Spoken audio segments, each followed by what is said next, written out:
Guys, welcome back to my channel. तो इस video में हम देखेंगे इकोनॉमिक्स के कुछ इंपॉर्टेंट क्वेश्चन जो आपके पेपर में आ सकते हैं। So let's get started. तो फर्स्ट हम शुरू करेंगे मल्टीपल चॉइस क्वेश्चन से। तो फर्स्ट क्वेश्चन है, in which of the following situation does scarcity arise. तो इसका आंसर है supply of resources are lesser than demand for resources. So second question है इसमें, assume that the PPF for butter and guns is drawn so that it is a straight line. It means, so इसका answer है same unit of butter are sacrifice to gain an additional unit of gun. हमारा third question है, the shift in PPC is cause due to the graph दे रखा है। तो इसका answer है increase in resources for production of both the goods. और अब अगला आते हैं हम नेक्स्ट क्वेश्चन पे। तो जो क्वेश्चन फोर्थ है वो असर्शन एंड रीजन है। इसमें 4 ऑप्शन मिलते हैं। तो फर्स्ट ऑप्शन है, both assertion and reason are true and reason is correct explanation of assertion. और सेकंड ऑप्शन आता है, both assertion and reason are true and reason is not the correct explanation of assertion. Third option आता है इसमें, assertion is true but reason in false. और fourth option आता है, assertion in false but reason is true. तो हमारे question है दर्शन है इसमें, opportunity cost is also known as opportunity lost. तो ये स्टेटमेंट तो गलत है। अब नेक्स्ट देखते हैं रीज़न इसका। Opportunity cost is the amount of next best alternative sacrifice to gain an additional unit of the commodity. तो ये ट्रू है, तो इसका आंसर हो जाएगा D, assertion is false but reason is true. Question fifth देखते हैं, in the context of rising prices following statement are made by 2 people. तो उदित बोलता है, prices in the economy are continuously rising। और शिवम बोलता है, the government should take responsible steps to control rising prices।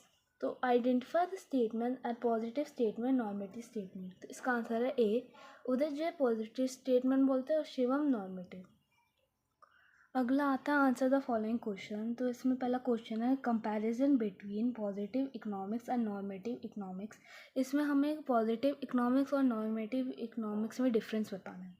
और हमारा क्वेश्चन सेवंथ है, explain why our production possibility curve is concave. इसमें क्वेश्चन में हम बताना है कि जो PPC हमारा वो कनकेव शेप में क्यों होता है। अगला क्वेश्चन है, what will be the impact of recently launch clean India mission, Swachh Bharat mission on the production possibility curve of economic activity. इसमें बताना है कि जो अभी अभी क्लीन इंडिया मिशन लॉन्च हुआ है इंडिया में, तो उसका PPC पे क्या इफेक्ट पड़ा और क्यों इफेक्ट पड़ा। क्वेश्चन 9th है, what do you mean by opportunity cost, explain the help of a numerical example. इसमें अपॉर्चुनिटी कॉस्ट का एग्जाम्पल बताना है और एक न्यूमेरिकल एग्जाम्पल देने हैं। हमारा क्वेश्चन 10 है, what is mean by economic problem, why does an economic problem arise, explain. तो उसमें हमें इकोनॉमिक प्रॉब्लम क्या होती है बताना है और ये किस वजह से होती है, हमें पॉइंट्स के साथ उन्हीं पॉइंट्स को एक्सप्लेन करना है। क्वेश्चन 11th है, discuss meaning of production possibility curve of an economy through a schedule and diagram. तो इसमें हमें PPC का मतलब बताना है और इसमें इसका हमें शेड्यूल भी बताना है और डायग्राम के साथ भी बनाना है जो ग्राफ होता है। क्वेश्चन 12 है, explain the relation between total utility and marginal utility with the help of schedule and diagram. तो इसमें हमें T और MU में रिलेशन बताना है और इसका पहले हमें इन दोनों के मतलब बताने हैं, इसका फिर शेड्यूल और फिर इसका ग्राफ बनाना है। क्वेश्चन 13 है, state briefly the problems related to allocation of resources in economy. तो इसमें हमें एलोकेशन ऑफ रिसोर्सेज बताने हैं जो हमारे 3 होते हैं इकोनॉमी में, तो उन्हें हमें अच्छे से एक्सप्लेन करना है।